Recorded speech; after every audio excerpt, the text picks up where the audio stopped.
ශ්‍රී ලංකාවේ අපිට යන්න තහනම් ස්ථාන. ඔබ දන්නවාද?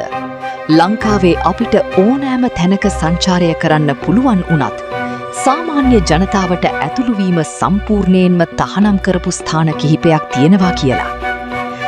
ස්ථාන අංක 1. රිටිගල දැඩි ස්වභාවික රක්ෂිතය. රිටිගල දැඩි ස්වභාවික රක්ෂිතය. මෙහි පුරාවිද්‍යා නටබුන් සහිත ප්‍රදේශයට ඔබට යන්න පුළුවන් වුණත් රක්ෂිතයේ ඇතුළත ඇති සුවිශේෂී පරිසර පද්ධතිය ආරක්ෂා කිරීමට එහි ගැඹුරට ඇතුළුවීම නීතියෙන් තහනම්. ස්ථාන අංක 2. සිංහරාජයේ ඇතැම් කලාප. සිංහරාජ ලෝක උරුම වනාන්තරය. මෙහි පර්යේෂණ කටයුතු සඳහා වෙන්කර ඇති කෝ සෝන් හෙවත් හරය පද්ධතියට සංචාරකයන්ට ඇතුළු වෙන්න බැහැ. එහි ඇති දුර්ලභ ශාක සහ සතුන්ගේ ආරක්ෂාව වෙනුවෙන්. ස්ථාන අංක 3. ආදම්ගේ පාලම රාමසීතුව.